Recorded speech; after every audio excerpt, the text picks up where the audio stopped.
your friends. Roblox! Be anything, build anything. Millions of players. Destroy everything! Roblox! It's free! I remember the first time I heard of Roblox. I was in my friend's basement hanging out. I was probably 6 or 7 at the time, and he and his cousin were sitting on the computer playing this game, and I was just like, whoa, what is that blocky, colorful thing? And I was like, it looks kind of cool. So I went home, Googled it, and started playing some games. So I hopped onto this game, and all of a sudden I was on the Titanic watching the ship start to tip over, and I had to run into a life raft, lower it down, and watch the Titanic sink into the ocean. And then the next game I hopped on, I was in a spaceship lifting off in outer space, and I was just like, whoa, this is exciting, this is fun, this is an adventure. There were so many awesome games on Roblox. I remember running home after school and playing Call of Roblox U5 by the Zon Man, Paintball by Daxter33, the Sword Fighting Tournament by the Gamer 101, Conquerors by Broken Bone. I had so much fun as a kid, and these games just filled my imagination and awe. There was just so many varieties of things to do. You never ran out of new things to play, or new things to find, or new things to discover. I had so much fun with these games that I wanted to create my own. I wanted to make my own adventures, my own experiences, and so I dived into Roblox Studio and started creating stuff. And in the beginning, I just grabbed other people's free models, their assets, and threw them all into a game, and it was really, really awful. It was like tacos falling from the sky, and dragons, and tanks, and then knights, and then random weapons and stuff. But I had lots of fun. Lots and lots of fun. I had so much fun, and it really allowed my imagination just to explode. Like my little boy imagination just being like, whoa, look at all the things I'm doing. Like, this is the stuff I would imagine in my head, and I was putting it into a video game. How cool was that? And I started going into these free models and editing the scripts inside of them, changing values, trying to make them do a different color, a different number. And that was my first experience with code, with programming, and I'm so grateful for that, because I just finished my first year of computer science at McMaster University, and I love programming. I see it as a set of tools to solve problems and create an amazing array of so many different things. It's just creative and problem solving, and I love it. I love it all, and I'm very thankful of Roblox being that first step for me, that first peek at what the possibilities were. And I loved using the modeling tools on Roblox to build stuff, build the stuff right out of my imagination, to use their tools to create awesome things, create awesome objects, making things, to create something out of nothing.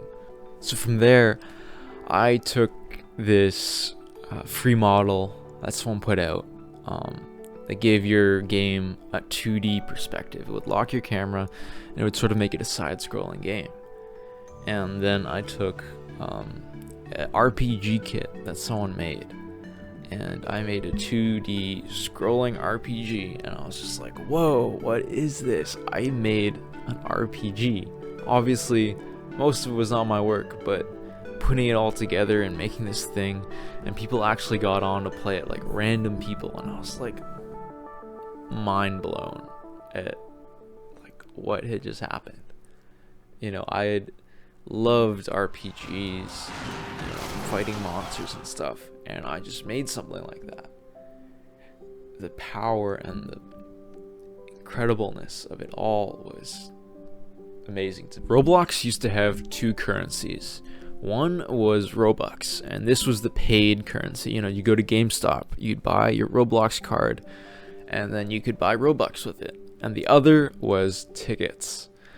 You'd get 10 tickets for every day you logged onto Roblox. And I never grew up with an allowance as a kid, but logging onto Roblox and getting those 10 tickets every day, that was like an allowance for me.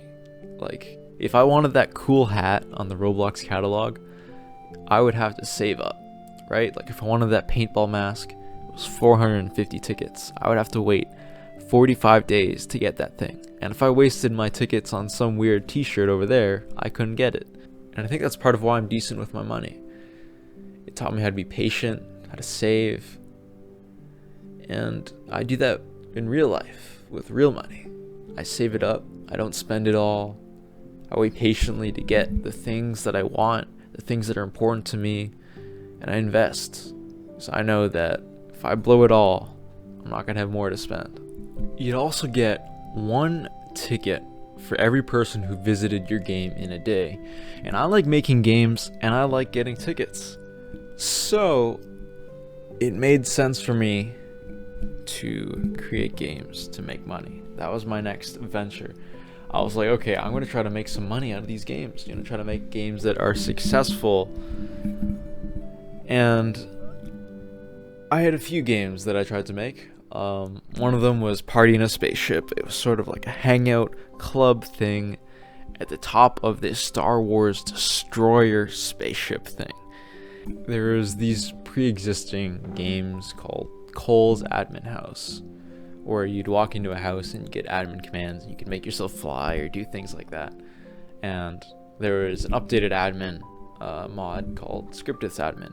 So I decided to make a game, Scriptith's Admin House, and I updated the house look, made it a little more modern kind of, and I added in the Scriptith's Admin, and I made it Scriptith's Admin House, and it did pretty good. Like, at the time you could get 10 tickets for Builders Club only places, so I made it Builders Club only, added in some game passes, and I would get some pretty good revenue with it.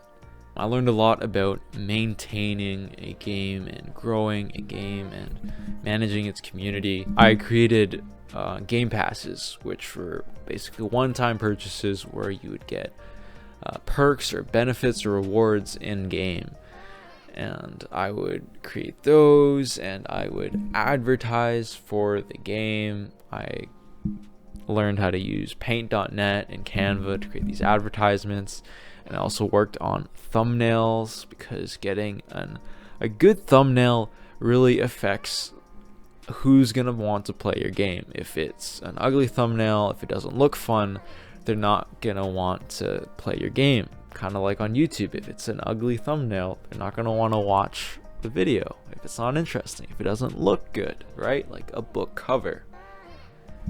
Even though you're not supposed to judge a book by its cover, but you gotta make a good cover for your book, you know what I'm saying? I even learned how to use Blender. I never really got good at it, but I used it to take some higher quality, higher resolution, cool photos of characters and stuff like that.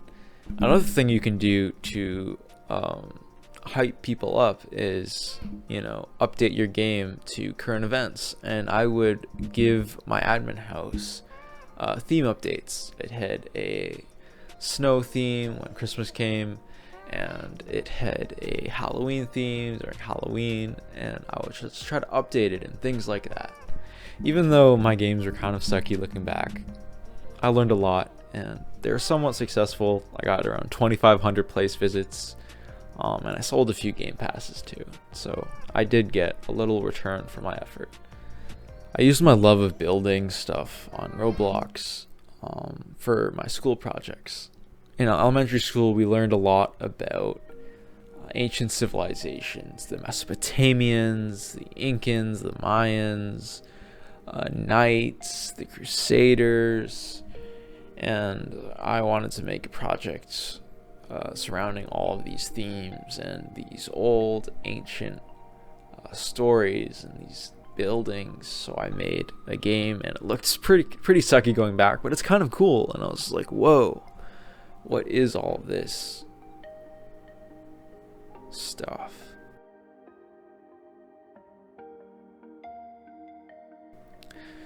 And in middle school, we had a Lion's Den sort of project where you had to pitch an idea to these teachers, and if it was a good product or whatever, they would move you on to the next round. And I thought of this sort of Wii U sort of idea, and I generated a mock-up using Roblox, and I thought that was pretty cool. And we also had a project where we had to create our own islands, and I used Roblox to mock that up. And eventually, in my spare time, I recreated my middle school, or at least the outside. I never really finished it, but I recreated my middle school in Roblox. You know, just looking at Google Maps, like alt tabbing, like, oh, what goes there, what goes there. And I'm pretty proud of that. I think it looks pretty much like my old school. So that's pretty cool.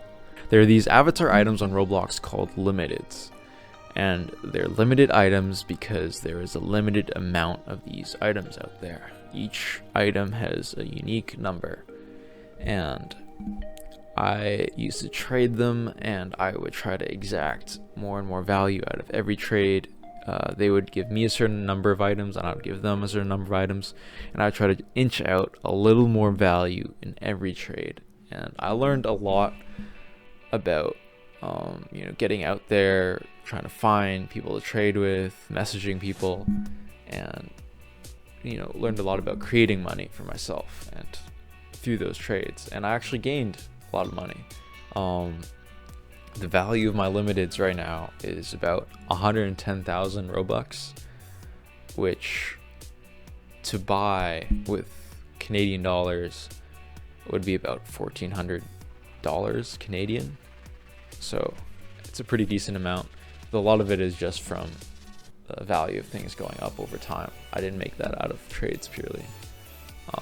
If you look at my last trade, the one item I got from there is the bulk of my value. So I made a very good last trade.